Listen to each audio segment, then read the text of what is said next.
السلام عليكم ورحمة الله وبركاته. اللهم ألهمنا مراشد أمورنا وأهدنا من شرور أنفسنا ومن سيئات أعمالنا.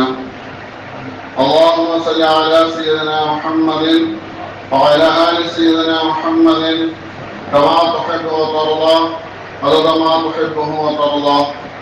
الحمد لله عدد خلقه ورضا نفسه وزنة عرشه ومداد كلماته. سبحانك لا علم لنا إلا ما علمتنا إنك أنت العليم الحكيم.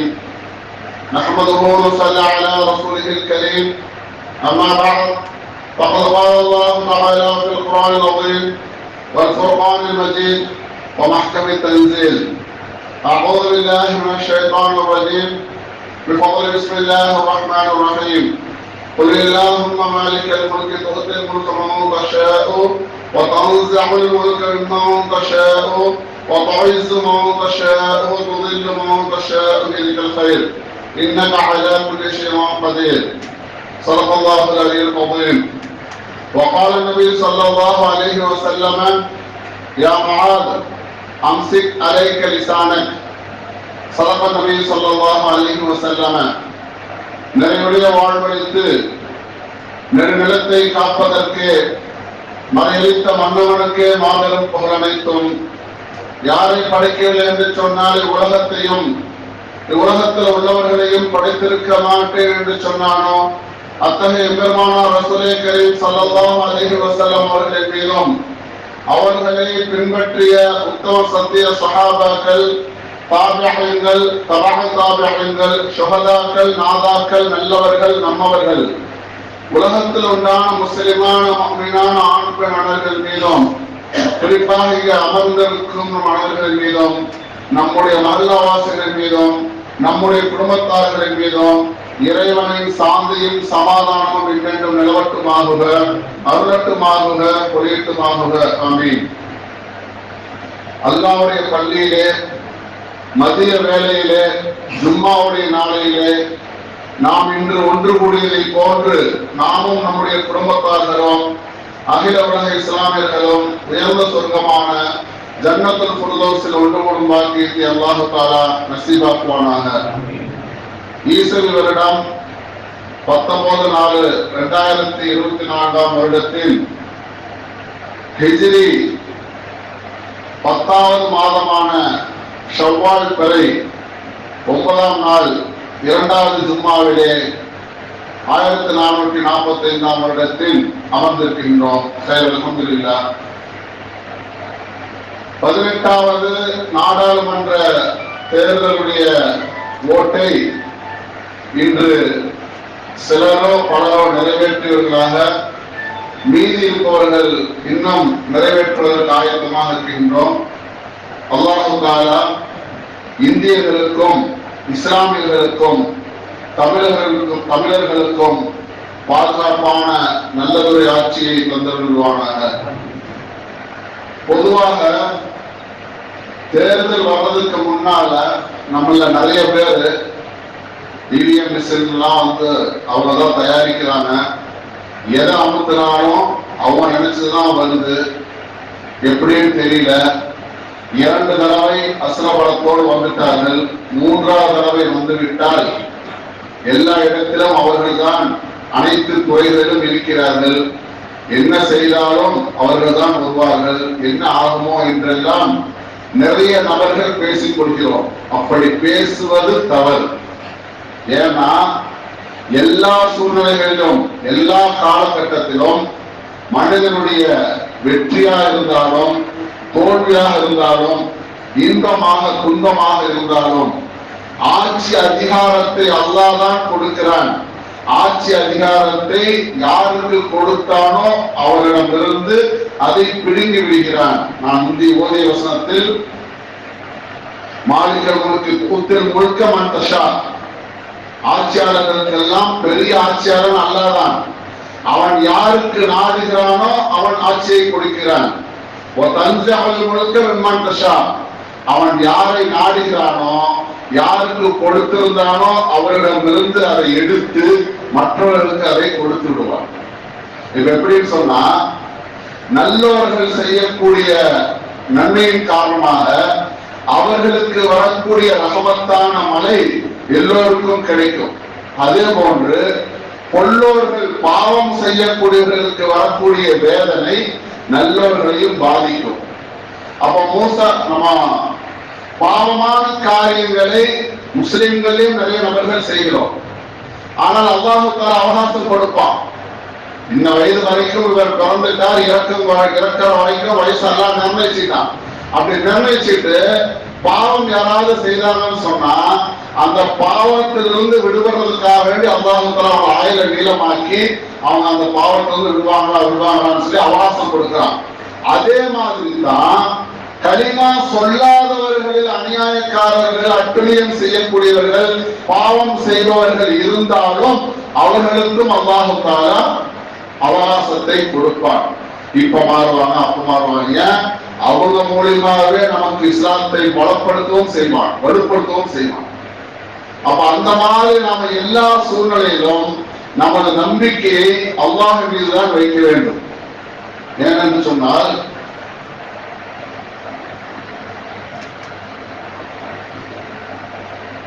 நம்ம நாவல இருந்து பேசுற பேச்சு இருக்குல்ல, சில பொருட்கள் குப்பைகள் எல்லாம் மக்காதுன்னு இருக்குது. ஆனால்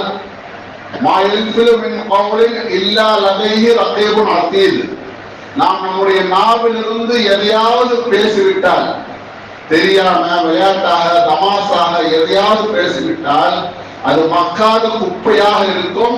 அதை பதிவு செய்யக்கூடிய மலக்குமார்கள் இருக்கிறார்கள். உங்களுடைய வாயிலிருந்து வரக்கூடிய ஒவ்வொரு வார்த்தையும் அவர்கள் பதிவு செய்கிறார்கள் என்ற வசனத்தை அல்லாஹ் தஆலா குர்ஆனில் சொல்லி காட்டுகின்றார். அப்ப நாம கால சூழ்நிலைக்கு எப்படியாவது எந்த நேரமும் எல்லா இடத்திலும், எல்லா நேரங்களிலும், எல்லா சூழ்நிலைகளிலும், எல்லா நிலைமைகளிலும் நாம இப்ப நடக்கிறத பார்த்து நாமளாக முடிவு பண்ணி நாம தான் மற்றவர்களை படைச்ச மாதிரி அல்லாஹ் மாதிரி பேசக்கூடாது. எல்லா சூழ்நிலையிலும் படைத்தவன் ஒருவன் இருக்கிறான். அவன் நாடியவர்களுக்கு ஆட்சியை கொடுப்பான், அவன் நாடியவர்களுக்கு ஆட்சியை எடுப்பான். நல்லது கெட்டது, இன்பம் துன்பம் மகிழ்ச்சி இகழ்ச்சி எல்லாம் அல்லாஹ்வின் கையில் தான் இருக்கிறது. அல்லாஹ் யாருக்கு நாடுகிறானோ அவர்களுக்கு கண்ணியத்தை தருகிறான். அல்லாஹ் யாருக்கு நாடுகிறானோ துதில்லு மந்தஷா அல்லாஹ் தஆலா இழிவை கேவலத்தை தருகிறான் என்ற வசனத்தை நாம் அதை ஒரு கண்ணோட்டமாக சிந்தனையாக எடுத்துக்கொள்ள வேண்டும். நபிகள் நாயகம் ஸல்லல்லாஹு அலைஹி வஸல்லம் காலத்துல ஜின்னீரா என்று சொல்லக்கூடிய ஒரு பெண்மணி வாழ்ந்தாங்க. அப்ப அந்த பெண்மணி ஆரம்ப காலத்திலே இஸ்லாத்துக்கு வந்துட்டாங்க. அப்படி வந்ததுக்கு அப்புறம் அவங்களுக்கு இஸ்லாத்திற்கு வருவதற்கு முன்பதாக அபூ ஜஹல் மற்ற குறைஷி காபிர்கள் எல்லாம் ஓங்கி ஓங்கி ஜின்னீரா அம்மையார் அடிமையாக இருந்ததன் காரணமாக கன்னத்தில் பலார் பலார் என்று அறைவார்கள். அதன் காரணமாக அவர்களுடைய பார்வை இல்லாமல் ஆனது. இப்ப இந்த நேரத்துல பார்வை அடிச்சு அடிச்சு அவருடைய பார்வை குறைகிற நேரத்தை பார்த்து ஜின்னீரா அம்மையார் அவர்கள் இஸ்லாத்திற்கு வருகை தருகிறார்கள். அப்ப உடனே அபூ ஜஹல் சொன்னா, பாத்தியா, நீ இஸ்லாத்திற்கு வராத பொழுது எங்களுடைய லாத் உஸ்ஸா என்ற கடவுள் உனக்கு கண் பார்வை கொடுத்திருந்தது. நீ எப்பொழுது இஸ்லாத்தை ஏற்றுக்கொண்டாயோ எங்களுடைய கடவுளான லாத் உஸ்ஸா உன் கண் பார்வையை பறித்து விட்டது என்று அபூ ஜஹல் சொன்ன பொழுது ஜின்னீரா அம்மையார் அவர்கள் சொன்னார்கள், உங்களுடைய லாத் உஸ்ஸாவுக்கு எந்த சக்தியும் இல்லை, யாருக்கு எந்த பிரயோஜனத்தையோ நப்பாவையோ தர முடியாது, யாருக்கும் எந்த இடையோரு லர்ரையும் தர முடியாது. ஆனால் எல்லாம் தரக்கூடிய இன்னல்லாஹ காதிருன், அல்லாஹ் தான் சக்தி பெற்றவன், அவன் நினைத்தால் என் பார்வையை திரும்ப தர வல்லவன் என்று அந்த ஜின்னீரா அம்மையார் அவர்கள் அபூ ஜஹலிடம் சொன்னது மட்டுமல்ல, அல்லாஹ்விடம் கையேந்தினார்கள். யா அல்லாஹ், உன்னை விட லாத் உஸ்ஸா என்ற கடவுளுக்குத்தான் சக்தி இருக்கிறது என்று அவர்கள் சொல்கிறார்கள். அதை நான் நம்ப மாட்டேன், அது உண்மை அல்ல. அவர்களை விட சக்தி வாய்ந்தவன் நீதான். உன்னால் தான் என்னால் பறிக்கப்பட்ட, என் கண்ணை பறிக்கப்பட்ட அந்த கண்ணிற்கு பார்வை உன்னால் தான் கொடுக்க முடியும். யா அல்லாஹ், எனக்கு அந்த கண் பார்வை கொடு என்று கேட்டார்கள். மறுதினமே அவர்களுக்கு கண் பார்வை வந்தது.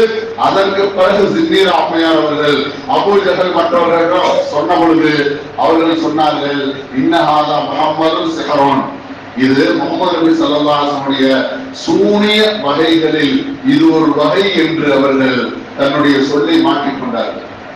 அப்ப இந்த மாதிரி இக்கட்டான சூழ்நிலையில் அவங்களுக்கு இருந்த நேரத்திலும் கூட ஒரு பெண்மணி அல்லாஹ் மீது நம்பிக்கை வைத்தார்கள். ஏன்?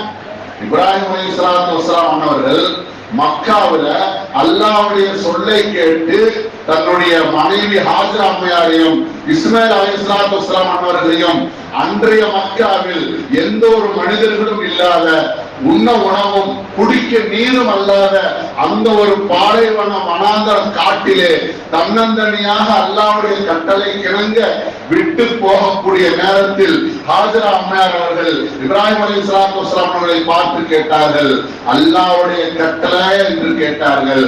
இப்ராஹிம் அலைஹிஸ்ஸலாத்து வஸ்ஸலாம் அவர்கள் தன்னுடைய வாயை திறந்தும் கூட ஆம் என்று சொல்ல உரிமை இல்லை. தன்னுடைய தலையை இஷாராவாக ஜாடையாக அசைத்தார்கள். அப்பொழுது ஹாஜரா அம்மையார் அவர்கள் சொன்னார்கள், அல்லாஹ்வுடைய கட்டளைக்காக நீங்கள் எங்களை விட்டு சென்றால் அல்லாஹ் தஆலா எங்களை நெய்யோனா வீணடிக்க மாட்டான், அவன் எங்களை பாதுகாப்பான் என்று அவர்கள் அந்த தன்னந்தனியாக கை குழந்தையை வைத்துக் கொண்டு பாதுகாப்பிற்கு ஆள் இல்லாத, கணவனும் விட்டு செல்கின்ற, உணவோ நீரோ அல்லாத அந்த நேரத்திலும் கூட அல்லாஹ் தஆலா என்னை வீணாக்க மாட்டான், பாதுகாப்பான் என்று நம்பிக்கை கொண்டார்களே, அந்த பெண்மணிகளோட நம்பிக்கை நம்மவர்களுக்கு வர வேண்டும். மூசா அலைஹிஸ்ஸலாத்து வஸ்ஸலாம் அன்னவர்களை அவருடைய தாயாரிடம் அல்லாஹ் சொல்றான், அம்மையாரே, நீங்க உங்களுடைய பையனை, மூசா அலைஹிஸ்ஸலாத்து வஸ்ஸலாம் குழந்தையா இருக்கிறாங்க, அந்த குழந்தைய ஒரு பெட்டியில வச்சு நைல் நதியில போடுங்க அப்படின்னு அல்லாஹ் சொல்றான். பெத்த வயிறு மனசு கேட்க மாட்டேங்குது. யா அல்லாஹ், பச்சிலம் குழந்தை, இவனை நான் தண்ணீர போட்டுட்டு நான் எப்படி நிம்மதியா இருக்கிறது அப்படின்னு சொல்லி அவன் கேட்ட பொழுது, இந்த குழந்தையை நாம் உம்மிடம் திருப்பி தருவோம், நீங்கள் போடுங்கள் என்று அல்லாஹ் சொன்னான். உடனே அல்லாஹ் மீது நம்பிக்கை வைத்து மூசா அலைஹிஸ்ஸலாத்து வஸ்ஸலாம் அவர்களை நைல் நதியில் போட்டார்கள். அது மட்டுமல்ல, அன்று அந்த அரண்மனையிலே அந்த புறத்தில் ஆசியா அம்மையா அவர்களும் புறானும் நின்று வேடிக்கை பார்த்து கொண்டிருக்க மிதந்து வரக்கூடிய மூசா அலைஹிஸ்ஸலாத்து வஸ்ஸலாம் அவர்களை எடுத்து, அன்று மூசா அலைஹிஸ்ஸலாத்து வஸ்ஸலாம் அன்னவர்கள் அந்த ஜோசியக்காரர்கள் சொன்னார்கள், இந்த வருடம் பிறக்கக்கூடிய ஆண் குழந்தைகளின் மூலமாக உங்களுடைய ஆட்சிக்கு பேராபத்து இருக்கிறது என்று சொன்ன பொழுது, அன்றைய வருடம் பிறந்த ஆண் குழந்தைகள் எல்லாம் கொன்று குவித்துக் கொண்டிருக்கக்கூடிய நேரத்தில் யார் மூலமோ யாருக்கு ஆபத்தோ அப்பேற்பட்டவனிடமே அல்லாஹ் தஆலா மூசா அலைஹிஸ்ஸலாத்து வஸ்ஸலாம் அவர்களை வரவழைத்து அவர்கள் மூலமாகவே வளர்க்க வைத்து அல்லாஹ் அந்த மூசா அலைஹிஸ்ஸலாத்து வஸ்ஸலாம் அவருடைய அம்மையாருக்கு சொல்லியிருந்தான், உங்களுடைய குழந்தையை உங்களிடமே சேர்ப்பேன் என்று. அரண்மனையில் குழந்தைக்கு பால் கொடுக்க பல பெண்கள் வந்த போதிலும் யாரிடமும் மூசா அலைஹிஸ்ஸலாத்து வஸ்ஸலாம் அவர்கள் பால் குடிக்க மறுத்துவிட, இறுதியாக மூசா அலைஹிஸ்ஸலாத்து வஸ்ஸலாமுடைய சகோதரி அங்கே வேலை செய்து கொண்டிருந்தார்கள். அவர்கள் தன்னுடைய தாயாரை அழைத்து வந்து மூசா அலைஹிஸ்ஸலாத்து வஸ்ஸலாம் அவர்களுக்கு பால் கொடுத்த பொழுதுதான் அந்த மூசா அலைஹிஸ்ஸலாத்து வஸ்ஸலாம் அவர்கள் பால் கொடுத்தார்கள். அல்லாஹ் சொன்னானே, நீங்கள் போடுங்கள், உங்களுடைய குழந்தையை நான் உங்களிடமே சேர்ப்பேன் என்று வாக்கு கொடுத்தானே, அந்த ரீதியில் அல்லாஹ் தஆலா மூசா அலைஹிஸ்ஸலாத்து வஸ்ஸலாம் அவர்களுக்கு அவருடைய தாயாரோடு அரண்மனையிலேயே பால் கொடுக்க ஏற்பாடு செய்தார். அப்ப அந்த மாதிரி அந்த பெண்கள் எல்லாம் எப்படி நம்பிக்கை கொண்டார்களோ அதுபோன்று நாம் நம்பிக்கை கொள்ள வேண்டும். இப்ராஹிம் அலைஹிஸ்ஸலாத்து வஸ்ஸலாம் அவர்கள் நெருப்பு குண்டத்துல போட்ட போது ஹஸ்புனல்லாஹு நிஅமல் வக்கீல் என்று ஓதினார்களே, ஜிப்ரீல் அலைஹிஸ்ஸலாத்து வஸ்ஸலாம் அவர்கள் அல்லாஹ்வுடைய கட்டளையை கேட்டு வந்து நான் காப்பாற்றுகிறேன் என்று காப்பாற்றவில்லை. ஜிப்ரீல் அலைஹிஸ்ஸலாத்து வஸலாம் அவர்கள் நபிமார்கள் ரசூல்மார்களுக்கு ஏதாவது ஆபத்து என்றால் அவர்கள் உடனே வந்து விடுவார்கள். ஏனால் அல்லாஹ்வோடு நெருக்கமாக இருக்கக்கூடிய ரசூல் நபிக்கெல்லாம் சும்மா இருப்பாங்களா? மலக்குமார்களுடைய தலைவர் அவர் வந்து கேட்கிறார், நான் உங்களுக்கு உதவி செய்யட்டுமா என்று. ஏன்னா அல்லாஹ்வா அனுப்பியிருந்தா அல்லாஹ் அனுப்பியிருக்கிறான், அவர் நான் உங்களை காப்பாற்றுறேன் அப்படிங்கிற இதுல போயிருக்கும், அது வேற. ஆனால் அல்லாஹ்வால் அனுப்பாமல் இவர்களாக வந்ததன் காரணமாக நான் உங்களை காப்பாற்றுவா என்று இவர்கள் அனுமதி கேட்கிறார்கள். அப்போ உங்களுடைய தயவு எனக்கு தேவையில்லை, என்ன படைச்சவன் அல்ல, அவன் என்னை காப்பாற்றுவான் என்ற போது அல்லாஹ் தஆலா சொன்னான், குல்னா யானாரு கூனி பர்தம் வ ஸலாமன் அலா இப்ராஹிம். இப்ராஹிம் அலைஹிஸ்ஸலாத்து வஸலாம் அவர்களுக்கு நெருப்பே நீ குளிராக ஆகு. நெருப்புடைய தன்மை சுட்டு இருக்கிறது, ஆனால் அதனுடைய தன்மையை மாற்றி குளிராக ஆகுன்னு அல்லாஹ் சொன்னான். அதே நேரத்தில் அந்த குளிர் ஓவர் குளிராக ஆயிட்டா அந்த இப்ராஹிம் அலைஹிஸ்ஸலாத்து வஸலாம் தாங்க முடியாததற்காக பர்தம் வ ஸலாமன் நடுநிலையான சலாமத்தான குளிராக ஆகு என்று அல்லாஹ் தஆலா சொன்னான். அப்ப அவங்க நம்பிக்கை அல்லாஹ் மீது இருந்தது. அந்த மாதிரி தான் ஒவ்வொரு இஸ்லாமியர்களுக்கும் ஒவ்வொரு முஸ்லிம்களுக்கும் நம்பிக்கை இருக்க வேண்டும். ஜாலூத் என்ற பெரிய அரசன், பெரிய படை, அதை கவசம் செய்யக்கூடிய தாவூத் அலைஹிஸ்ஸலாத்து வஸலாம் அவர்கள் அந்த படையை வென்று அந்த கூட்டத்திற்கு அரசராக அல்லாஹ் தஆலா ஆக்கினார். அப்ப அல்லாஹ் யாருக்கு ஆட்சி கொடுக்க வேண்டும் என்று நாடிவிட்டால் அதை யாராலும் மாற்ற முடியாது. அதே போல யூசுப் அலைஹிஸ்ஸலாத்து வஸலாம் அவர்கள் கனான் என்ற தேசத்தில் பிறந்து அவர்களுடைய சகோதரர்களால் கிணற்றில் வீசப்பட்டு பிரிதொரு சந்தர்ப்பத்துல யூசுப் அலைஹிஸ்ஸலாத்து வஸலாம் அவர்களுடைய சகோதரர்களுக்கு உணவு பஞ்சம் ஏற்படுகிறது. அங்கே அவர்கள் கேள்விப்படுகிறார்கள், மிஸ்ருக்கு சென்றால் அந்த மிஸ்ரிலே உணவு தருகிறார்கள், நாம் சென்று வாங்கி வரலாம் என்று யூசுப் அலைஹிஸ்ஸலாத்து வஸலாமுடைய சகோதரர்கள் 11 நபர்கள் வருகை தருகிறார்கள். வந்த பொழுது யூசுப் அலைஹிஸ்ஸலாத்து வஸலாம் அவர்களை பார்த்துவிட்டு, அந்த யூசுப் நீதான் யூசுஃபா என்று அவர்கள் கேட்கிறார்கள். அப்புறம் கேட்டாங்க, நாங்கெல்லாம் உன்னை கிணத்துல போட்டோம், ஆனா நீ எப்படி இங்க உணவு கொடுக்கிற இடத்துல இருக்கிற அப்படின்னு சொல்லி அவங்க கேட்கிறாங்க. யாரு? யூசுப் அலைஹிஸ்ஸலாத்து வஸலாமுடைய சகோதரர்கள். அப்பா வாங்கடா வாங்க, உங்களைத்தான் எதிர்பார்த்துக்கோங்க, தேடிட்டு இருந்தேன். ஏன்னா இப்ப யூசுப் அலைஹிஸ்ஸலாத்து வஸலாம் அவர்கள் மிஸ்ர்ல உணவுத்துறை மந்திரியாக இருக்கிறார்கள். அப்ப மந்திரியாக இருப்பதன் காரணமாக அவர்கள் நினைத்தால் கிசாஸ் கொலைக்கு பகரம் கொலை செய்யலாம். யார? தன்னுடைய சகோதரர்கள். அல்லது சிறை பிடிக்கலாம், தண்டனை கொடுப்பதாக இருந்தார். அல்லது உணவு தரமாட்டேன்னு சொல்லி அவங்க நாடு கடத்தலாம். எதையுமே யூசுப் அலைஹிஸ்ஸலாத்து வஸலாம் செய்யல. நீங்க என்ன கிணத்துல போட்டீங்களா, கிணத்துல இருந்து ஒரு கூட்டை ஜிப்ரீல் அலைஹிஸ்ஸலாத்து வஸலாம் அந்த நேரத்தை காப்பாற்றலாம். காப்பாத்தி வெளியே ஒரு திருட்டு கூட்டம் யூசுப் அலைஹிஸ்ஸலாத்தை கொண்டு போய் சந்தையில வித்துறாங்க. அங்க ஒரு அரசர் யூசுப் நபியை வாங்குறாங்க. அதுக்கப்புறம் வீட்டுல வேலையாக விடும் பொழுது அங்கே சலிஹா அம்மையார் அவர்கள் கவருக்கு அழைக்க, கடைசியில் இந்த அரசர் பார்க்க, இவ்வாறு நீங்க கூட்டிட்டு வந்த ஆளு வேற மாதிரியான ஆளு அப்படின்னு சொல்லி மாட்டிவிட, திரும்ப அவங்க சிறைக்கு செல்ல, அப்பப்பா எவ்வளவு கஷ்டம், நீங்க என்ன கிணத்துல போட்டதுக்கு அப்புறம் நான் எவ்வளவு துன்பத்துக்கு ஆளாயிரம் தெரியுமா அப்படின்னா எதுவும் சொல்லல யூசுப் நபி அலைஹிஸ்ஸலாம். அவங்க என்ன சொன்னாங்கன்னா,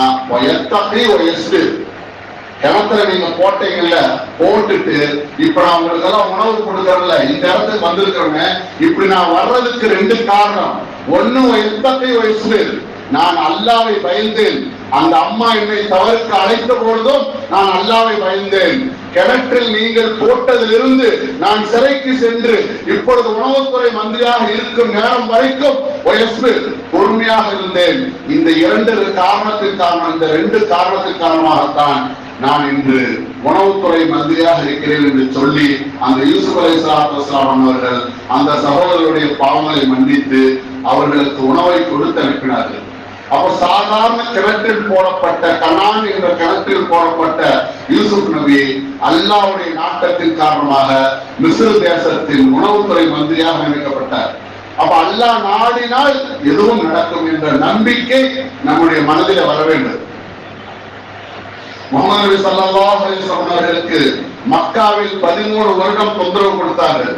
அவருடைய உறவினர்கள், நண்பர்கள், தெரிந்தவர்கள், அமீன், நம்பிக்கைக்குரியவர், சாதி, உண்மையாளர் என்று நபி ஸல்லல்லாஹு அலைஹி வஸல்லம் பற்றி தெரிந்தவர்களே 40ஆம் வயதில் நபிப்பட்டம் கிடைத்த பிறகு நான் அல்லாஹ்வுடைய இறை தூதர், அல்லாஹ் ஒருவனை மட்டும் வணங்குங்கள் என்று அவர்கள் சொன்ன பொழுது அந்த 13 வருடம் நபியவர்களுக்கும் சஹாபாக்களுக்கும் தொந்தரவு கொடுத்தார்கள். அவர்களை கொலை செய்வதா, நாடு நிறுத்துவதா, சிறை பிடிப்பதா என்றெல்லாம் சொல்ல ஆலோசனை செய்யப்பட்ட பிறகு கூட அல்லாஹ்வுடைய கட்டளை கிணங்க நபி அவர்கள் மக்காவில் இருந்து மதீனாவிற்கு ஹிஜ்ரத் செய்து மதீனாவிலே 8 ஆண்டுகள் வாழ்ந்து ஃபத்ஹ் மக்கா என்று சொல்லக்கூடிய அந்த சூழ்நிலையில் நபி ஸல்லல்லாஹு அலைஹி வஸல்லம் அவர்கள் எந்த ஊரை விட்டு நபி அவர்களை விரட்டினார்களோ அந்த ஊருக்கு அரசராக, ராஜாவாக நபிகள் நாயகம் ஸல்லல்லாஹு அலைஹி வஸல்லம் அவர்கள் ஹிஜ்ரி 8 வந்தார்கள்.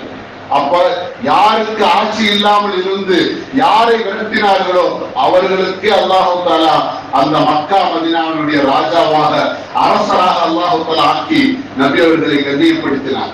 அப்ப அந்த அளவுக்கு அல்லாஹ்வுடைய ஆட்சி யாருக்கு இருக்கிறது என்று அல்லாஹ் நாடுகிறானோ அவர்களுக்கு அல்லாஹு தஆலா கொடுப்பார். அதே போன்று உமர் ரலியல்லாஹு தஆலா அவர்கள் அவருடைய தந்தை ஒட்டகம் 10 ஒட்டகம் மேய்க்க கொடுத்தா ஒண்ணு அங்கேயே ஓடி போயிடும். இவங்களுக்கு அதை மேய்ச்சி பார்க்க இல்லாதனால ஒண்ணு தொலைச்சிட்டு தந்தையிட்ட போறப்ப சத்தாபு சொல்லுவாரு, என்னுடைய மகனாக இருந்துகிட்டு ஒரு ஒட்டகம் கூட மேய்க்க லாய்க்கு இல்லாம, தகுதி இல்லாம இருக்கிறியே அப்படின்னு சொல்லி உமர் ரலியல்லாஹு அவர்களுடைய தந்தை சத்தாப் அவர்கள் உமர் ரலியல்லாஹு அவர்களை திட்டுவார்கள். அப்படி இருந்த உமர் ரலியல்லாஹு அவர்கள் நபிகள் நாயகம் ஸல்லல்லாஹு அலைஹி வஸல்லம் கரம் பிடித்த பின்னால் எப்படி நபி அவர்கள் அவர்களை மாற்றினார்கள் என்று சொன்னால் 22 லட்சம் சதுர மைல் அளவு ஆட்சி செய்யக்கூடிய ஆட்சியாளராக நபி அவர்கள் உருவாக்கினார்கள். அல்லாஹு தஆலா ஒட்டகம் மேய்க்க தகுதி இல்லாத தந்தையால் சொல்லப்பட்ட அவர் 22 லட்சம் சதுர மைல் அளவு ஆட்சி செய்யும் அளவுக்கு அல்லாஹு தஆலா அவருக்கு ஆட்சியை கொடுத்தார். உஸ்மான் ரலியல்லாஹு அவர்கள் வியாபாரி, அலி ரலியல்லாஹு அவர்கள் கூலி தொழிலாளி. உஸ்மான் ரலியல்லாஹு அவர்களுக்கும் அல்லாஹு தஆலா 3வது கலீஃபா என்ற ஆட்சியை கொடுத்தார். கூலி தொழிலாக இருக்கக்கூடிய அலி ரலியல்லாஹு அவர்களுக்கும் அல்லாஹு தஆலா ஆட்சியை கொடுத்தார். அப்ப அல்லாஹ் யாருக்கு நாடுகிறானோ அவர்களுக்கு ஆட்சியை கொடுப்பார். மூசா அலைஹிஸ்ஸலாத்து வஸ்ஸலாம் அவர்கள் ஃபிரௌனிடமிருந்து தன்னுடைய கிபித்வாசிகளை, பனு இஸ்ராயேலை கூட்டி வருகிறார்கள். அந்த நேரத்தில் ஏற்கனவே அல்லாஹு தஆலா சிஹிர் செய்யக்கூடியவர்களுக்கு மத்தியில் மூசா அலைஹிஸ்ஸலாத்து வஸ்ஸலாம் நபியாக ஆக்கினார். ஒரு சந்தர்ப்பத்தில் குர்ஆன் அல்லாஹ் சொல்றான் வசனத்துல, இந்த குச்சியை எதுக்கு வச்சிருக்கீங்க அப்படின்னு சொல்லி கேட்பான் அல்லாஹ் மூசா நபியிடம். அவங்க சொல்லுவாங்க, இலைதலை பறிக்கிறதுக்கு, ஆடுகளை மேய்க்கிறதுக்கு, நான் திடீர்னு அதுல சாஞ்சிக்கிறதுக்கு அப்படின்லாம் சொல்லுவாங்க. அப்போ எதுக்குன்னு கேட்டாங்க, குச்சின்னு சொல்லி என்னென்னமோ சொன்னாங்க. ஏன்னா அல்லாஹ்ட்ட பேசணுமே. அப்ப அல்லாஹ் கலீமுல்லாஹ்னு பேர் எடுத்துட்டாங்க. அப்ப எல்லாம் பேசிட்டாங்க. ஓ, இதெல்லாம் இந்த குச்சியில நீங்க ஆடு இலைதலை மேய்ப்பீங்களா, இலைதலை எடுப்பீங்களா, ஆடை மேய்ப்பீங்களா, இதை உங்களுக்குரிய பயன்பாட்டுக்குரிய பொருளாக பயன்படுத்திங்களா, சரி அதை போடுங்க அப்படின்னு அல்லாஹ் சொன்னான். சாதாரண குச்சி. மூசா அலைஹிஸ்ஸலாத்து வஸ்ஸலாம் படைத்ததும் அல்லாஹ்தான், அந்த குச்சியை படைத்ததும் அல்லாஹ்தான். அல்லாஹ்வுக்கு தெரியும் குச்சியோட தன்மை எது இருக்கு, மூசா நபிக்கு தெரியாது. அவங்களுக்கு தெரிந்தவற்றை அல்லாஹ்விடம் கூறினார்கள். அப்ப மூசா நபியிடம் குச்சியுடைய தன்மையை பற்றி அல்லாஹ் கேட்டுவிட்டு அதை நமக்கு உணர்த்துகிறான். கேட்டுவிட்டு, இந்த குச்சியினால இதுதான் முடியும் நீங்க நினைக்கிறீங்க, ஆனா நான் நினைச்சேன்னா வேற என்னென்னவோ என்னால செய்ய முடியும் அப்படின்னு சொல்லிட்டு அந்த குச்சியை கீழே போடுங்கன்னு சொன்னா மூசா அலைஹிஸ்ஸலாத்து வஸ்ஸலாம் அந்த குச்சி கீழே போட்டவுடன் பாம்பாக மாறியது. இப்ப மூசா அலைஹிஸ்ஸலாத்து வஸ்ஸலாம் அவர்கள் பின்னால போறாங்க. அவங்க கையில் இருந்த குச்சி தான் அல்லாஹ் போட சொன்னவுடன் அது என்ன ஆயிடுச்சு, பாம்பாக மாறிடுச்சு. இது எதுக்குன்னு சொன்னா, சூனியம் செய்யக்கூடியவர்களிடம் நன்மார்கள் அனுப்பப்பட்டதன் காரணமாக அல்லாஹ் சொன்னா, நீங்க ஃபிரௌனுக்கு போய் இஸ்லாத்தை எத்தி வைங்க, இஸ்லாத்தை எத்தி வைங்க அப்படின்னு சொன்னாங்க. அப்ப அந்த சூனியம் செய்யக்கூடியவர்கள் இருக்கிறார்கள். அந்த நேரத்துல அவங்க பெரும் பெரும் குச்சிகளை, கயிறுகளை, மற்ற பொருட்களை போட்டார்கள். பெரும் பெரும் பாம்பு தேடு விசஜந்துக்களாக இருந்தது. அந்த நேரத்தில் இவர்கள் பயந்தால் மற்றவர்கள் எல்லாம் ஏளனமாக கேலியாக பேசுவார்கள். என்ன நபி இவரே பயப்படுகிறார் அப்படின்னு. அந்த பயத்தை போக்கத்தான் அல்லாஹ் தஆலா இது என்ன என்று கேட்டான். மூசா அலைஹிஸ்ஸலாம் குச்சினாங்க, அதை கீழே போடுங்க, பாம்பாக மாறிடுச்சு. இப்ப பாம்பா மாறின லைட்டா பயத்துல பின்னால போனாங்கல்ல, இதே மாதிரி ஒரு சூழ்நிலை ஃபிரௌனுடைய அரண்மனையில் ஏற்படும். நீங்கள் அவனுக்கு இஸ்லாத்தை எச்சரிக்கக்கூடிய நேரத்தில், அந்த நேரத்தில் சிறு செய்யக்கூடிய சூனியம் செய்யக்கூடிய வல்லவர்கள் எல்லாம் அங்கே இருப்பார்கள். அந்த நேரத்தில் நீங்கள் பயப்படக்கூடாது, இந்த குச்சி உங்களுக்கு பயன்படும் என்பதை அல்லாஹ் தஆலா காட்டிக் கொடுத்து அரண்மனையிலே சென்று இஸ்லாத்தை எச்சரிக்கக்கூடிய நேரத்தில் அவர்கள் ஏற்றுக்கொள்ளவில்லை. சூனியம் செய்பவர்கள் அந்த கையில் இருந்ததெல்லாம் போட்டார்கள். போட்ட பொழுது மூசா அலைஹிஸ்ஸலாத்து வஸ்ஸலாம் அன்னவர்களும் தன்னுடைய கையில் இருந்த அசாவை போட்டார்கள். பெரிய அசுர பலம் கொண்ட பாம்பாக மூசா நபியுடைய குச்சி மாறி அந்த சூனியம் செய்யக்கூடியவருடைய பாம்பு தேர்தல் எல்லாம் விழுங்கி மூசா அலைஹிஸ்ஸலாமுடைய கைக்கு வந்த பொழுது சாதாரண குச்சியாக மாறியது. இதை பார்த்த சூனியம் செய்யக்கூடியவர்கள் கை தேர்ந்த ஃபிரௌனுடைய அரண்மனையில் இருந்த அந்த மந்திரி மற்றவர்கள் எல்லாம் இஸ்லாத்தை ஏற்றுக்கொண்டார்கள். மூசா நபி அல்லாஹ்வுடைய நபியாக ஏற்றுக்கொண்டார்கள். அதே குச்சியை வைத்து அல்லாஹ் தஆலா ஃபிரௌனிடம் இருந்து பனி இஸ்ராயல்களை 6 லட்சம் நபர்களை காப்பாற்றிக் கொண்டு அவர்கள் வருகை தருகிறார்கள். வரக்கூடிய நேரத்தில் அல்லாஹ் தஆலா சொன்னான், ஒரு சாதாரண குச்சியை வச்சு அப்படியே வளைஞ்சு நெளிஞ்சு ஓடக்கூடிய தண்ணியை ஒரு தரையாக மாற்றக்கூடிய சக்தி குச்சிக்கு இருக்கா? நாம போய் கடல்ல அடிக்கிறோம், ஒரு ஆத்துல அடிக்கிறோம், ஏழு இருக்கிறோம், ஹவுஸ்ல அடிக்கிறோம், உடனே அது தரையா மாறிடுமா? மூசா அலைஹிஸ்ஸலாம் அடிச்சனால அந்த கடல் தண்ணீர் தரையாக மாறியதா? இல்லையே. அல்லாஹ்வுடைய கட்டளை, அல்லாஹ்வுடைய வல்லமை அங்கே வெளிப்படுத்துகிறான். மூசா அலைஹிஸ்ஸலாத்து வஸ்ஸலாம் அவர்களே, உங்களுடைய குச்சியை நீங்கள் இந்த கடலிலே அடியுங்கள். அப்படி அடிச்சீங்கன்னு சொன்னா அது உங்களுக்கு வழிகளாக பாதைகளாக மாறும் என்று அல்லாஹ் தஆலா மூசா நபியிடம் சொன்னார். ஏன் மூசா அலைஹிஸ்ஸலாத்து வஸ்ஸலாம் அன்னவர்களை அல்லாஹ் தஆலா கண்ணியப்படுத்துகிறான் அந்த 6 லட்சம் நபர்களுக்கு முன்னால்? எப்படி கடலுக்கு அல்லாஹ் தஆலா கட்டளை பிறப்பித்து விட்டான். ஏற்கனவே மூசா என்ற நபி வருவார், அவர் தன்னுடைய கையில் உள்ள அசாவால் இந்த கடலை அடிப்பார். அப்படி அடித்தால் வளைந்து நெளிந்து ஓடக்கூடிய நீங்கள் கடலே நீ பாதையாக மாறிவிடு என்று சொன்ன பொழுது மூசா அலைஹிஸ்ஸலாத்து வஸ்ஸலாம் அவர்கள் அந்த குச்சியை வைத்து கடலிலே அடித்த பொழுது அதை நடந்து செல்லக்கூடிய பாதையாக மாறியது. 6 லட்சம் நபர்களுக்காக 12 பாதையாக மாறி அந்த 6 லட்சம் நபர்களும் 12 பாதைகளே சென்று கடலுடைய இந்த கரையிலிருந்து அந்த கரைக்கு அவர்கள் நைநதியை கடந்து சென்று விட்டார்கள். மூசா அலைஹிஸ்ஸலாத்து வஸ்ஸலாம் அன்னவர்களையும் அவர்களுடைய சமுதாயத்தவர்களையும் துரத்திக் கொண்டு வந்த ஃபிரௌனும் கிபுத்தியும் மூசாவுடைய சமுதாயத்தால் இந்த தண்ணீரில் பாதையில் நடக்க முடியும் என்றால், இவர்களுக்கெல்லாம் அரசலான நான் தான் கடவுளுக்கெல்லாம் பெரிய கடவுளான ஆனால் அப்புக்கும் ஆளா என்னுடைய வீட்டின் கீழ் தான் நைல் நதி ஓடுகிறது என்று சொன்ன ஃபிரௌன் அதே நேரத்தில் அந்த கடலிலே நடக்கிறான். மூசா அலைஹிஸ்ஸலாத்து வஸ்ஸலாம் அவர்களும் அவர்களுடைய சமுதாயத்தவர்களும் இக்கரையில் இறங்கி அக்கரைக்கு சென்று விட்டார்கள். ஃபிரௌனும் ஃபிரௌனுடைய கூட்டத்தார்களும் கடலில் நடுவே இருக்கிறார்கள். அல்லாஹ் தஆலா மூசா நபிக்கு அந்த தண்ணீரை பாதையாக மாற்றினான். ஃபிரௌனுக்கும் ஃபிரௌனுடைய கூட்டத்தார்களுக்கும் அதை மூழ்கடிக்கக்கூடிய கடலாக ஆக்கினான். கடலுடைய தன்மை என்னன்னு சொன்னா, எப்பவுமே கடல்ல எதை போட்டாலும் அது உள்வாங்கிக் கொள்ளும், கீழே இழுத்துக் கொள்ளும்.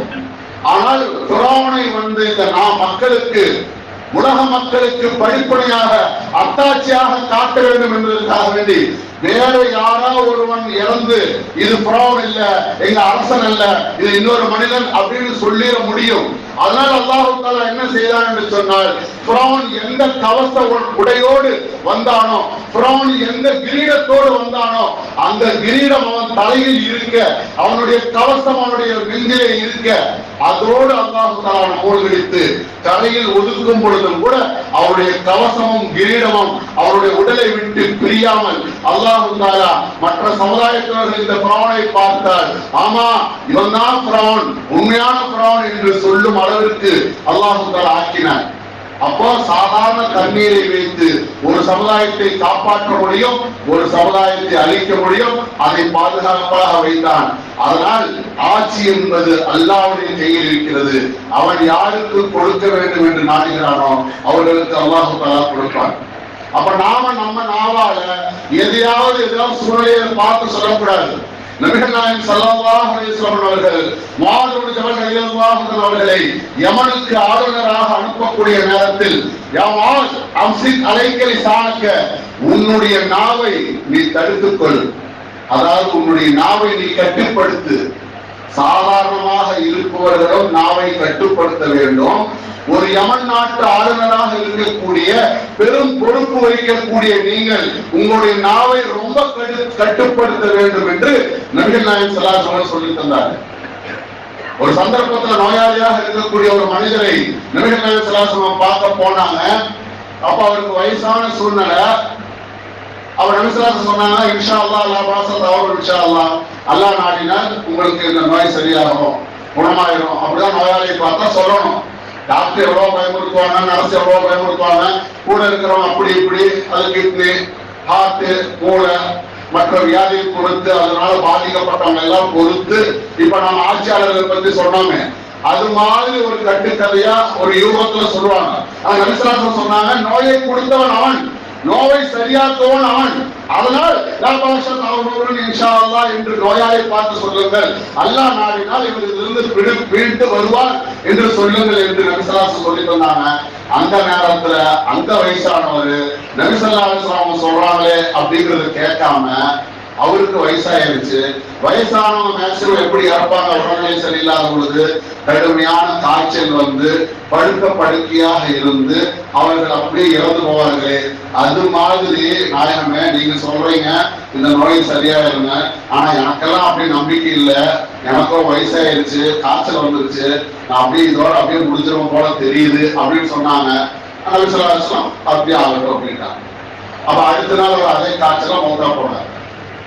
அப்ப அது மாதிரியான வார்த்தைகளை பேசக்கூடாது. ஒரு மனிதர் வலது கையில இடது கையில சாப்பிட்டு இருந்தாரு. நபி ஸல்லல்லாஹு அலைஹி வஸல்லம் சொன்னாங்க, குல் பியமீனிக்க, உங்களுடைய வலது கையால் சாப்பிடுங்க, இடது கையால் சாப்பிடாதீங்க. நபி ஸல்லல்லாஹு அலைஹி வஸல்லம் இடது கையால் சாப்பிடுவதை பார்த்து வலது கையால் சாப்பிடுங்கன்னு சொன்னாங்க. உடனே அவரு சொல்லிட்டீங்க நான் சாப்பிடுறோம் அப்படின்னு கட்டுப்பட்டு இருக்கணும், இதாத் வழிபட்டு இருக்கணும். அவர் என்ன பண்ணாரு, யாவோ நான் சக்தி பெற மாட்டேன் அப்படின்னாரு. சக்தி பெற மாட்டேன்னு சொன்னாங்க, பண்ணாமைதா நல்லதுப்பா அப்படின்ட்டாங்க. அந்த நல்லதுப்பா அப்படிங்கிறது என்ன ஆயிடுச்சுன்னு சொன்னா, நபி ஸல்லல்லாஹு அலைஹி வஸல்லம் அவர்கள் சொன்ன பொழுது இவர் வலது கையால் சாப்பிடாமல் வேறொரு சந்தர்ப்பத்தில் தன்னுடைய வலது கையை பயன்படுத்தலாம் என்று பயன்படுத்த பொழுது அவருடைய வலது கையை தூக்க முடியவில்லை. அப்ப அந்த மாதிரி ஆயிடுச்சு. சொன்னா அந்த நம்பிக்கை யார் மேல வரணும், அல்லாஹ் மேல வரணும். நபி ஸல்லல்லாஹு அலைஹி வஸல்லம் சொல்லிட்டாங்க, அல்லாஹ் சொல்லிட்டாங்க, இதுக்கு மாற்று கருத்து இல்ல, மாற்று பேச்சு இல்ல, எல்லாம் நடந்திருக்கிற என்ற நம்பிக்கை அல்லாஹ் ரசூல் மீது இருக்க வேண்டும் என்று அல்லாஹ் ரசூல் சொல்லி தருகிறார்கள். ஆகவே இன்ஷா அல்லாஹ் ஓட்டு போட்டவர்கள் நல்ல மாதிரியாக போட்டிருப்போம். அல்லாஹ் தஆலா நல்ல முடிவை தர வேண்டும். ஓட்டு போடாதவர்கள் தயவு செய்து யார் வந்தால் நமக்கு சாதகமோ அப்பேற்பட்டவர்களுக்கு ஓட்டு போட்டு நம்ம இஸ்லாமியர்களுக்கும் இந்தியர்களுக்கும் குறிப்பாக தமிழர்களுக்கும் பாதுகாப்பாக இருக்கக்கூடிய ஆட்சி அல்லாஹ் தஆலா கொண்டு வருவாங்க.